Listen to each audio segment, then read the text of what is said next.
राम राम मंडळी. महाराष्ट्र केसरी ही केवळ एक कुस्ती स्पर्धा नाही, ती महाराष्ट्राच्या कुस्ती परंपरेचा कणा आहे.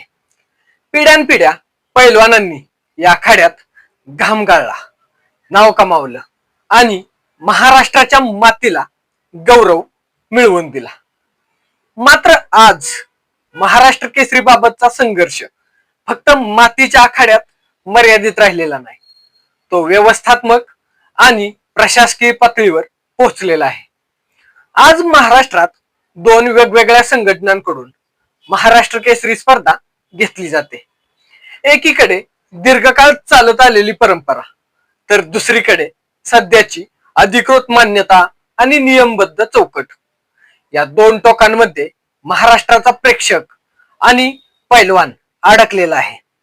महाराष्ट्र केसरी नेमकी कोणती, हा प्रश्न आता चर्चेपुरता उरलेला नाही, तो थेट वास्तवाचा भाग बनला आहे. एक संघटना सांगते की आम्ही 1961 सालापासून महाराष्ट्र केसरी स्पर्धा घेत आहोत. इतक्या दशकांची परंपरा ही खूप मोठी गोष्ट आहे. त्याच परंपरेतून महाराष्ट्र केसरी हे नाव जन्मानसात रुजलं. मग प्रश्न असा उभा राहतो की इतका मोठा वारसा आणि ओळख असतानाही एखाद्या संघटनेचा अधिकार प्रश्नात येऊ शकतो का?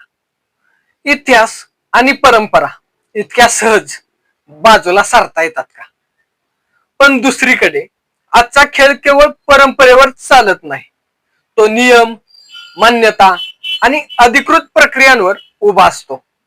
जर एखाद्या संघटनेची अधिकृत मान्यता नसेल तर त्या संघटनेने घेतलेली स्पर्धा कितपत अधिकृत मानायची, हा प्रश्न फक्त कागदोपत्री नाही, तर तो थेट खेळाडूंच्या भवितव्याशी जोडलेला आहे. आज महाराष्ट्र केसरी जिंकणाऱ्या पैलवानाला पुढे काय अपेक्षित असतं? फक्त किताब, की त्या किताबातून उघडणाऱ्या संधी, राष्ट्रीय स्तरावरील वाटचाल, निवड प्रक्रिया, शासकीय संधी, पुरस्कार. जर या संधी ठराविक अधिकृत मार्गामधूनच उपलब्ध होत असतील तर पैलवानाने कोणत्या महाराष्ट्र केसरीकडे वळायचं, हा निर्णय त्याला आखाड्यात उतरण्याआधीच घ्यावा लागतो. मग मूळ महाराष्ट्र केसरी ही संकल्पना नेमकी काय सांगते? तर मूळ म्हणजे ज्याने सुरुवात केली होती तो, की आता ज्याच्याकडे आज व्यवस्थात्मक अधिकार आहेत तो. आणि जेव्हा या दोन गोष्टी एकमेकांशी जुळत नाहीत तेव्हा सत्य नेमकं कुठं उरतं? कधी कधी असं म्हटलं जातं की व्यक्ती बदलतात पण व्यवस्था टिकते. मात्र क्रीडा क्षेत्रातही हेच तत्व लागू होतं का, की परंपरा असूनही मान्यता नसेल तर अधिकार थांबतात? आणि या सगळ्यात अंतिम निकष नेमका कोणता आहे?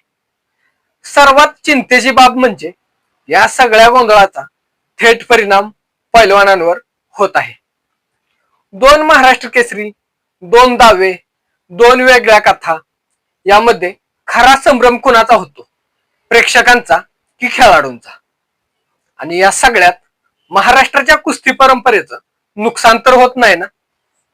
हा व्हिडिओ कोणत्याही संघटनेच्या बाजूने नाही किंवा कोणत्याही संघटनेच्या विरोधात पण नाही. हा व्हिडिओ फक्त परिस्थिती समोर ठेवतो. आज महाराष्ट्र केसरीचा संघर्ष आखाड्यात कमी आणि व्यवस्थेत जास्त दिसत आहे. अंतिम सत्य अजून स्पष्ट झालेलं नाही. मग प्रश्न उरतो तो हाच, आजच्या घडीला महाराष्ट्र केसरी स्पर्धा अधिकृत नेमकी कोणती? की आपण सगळेच या गोंधळात उत्तर शोधत आहोत. धन्यवाद.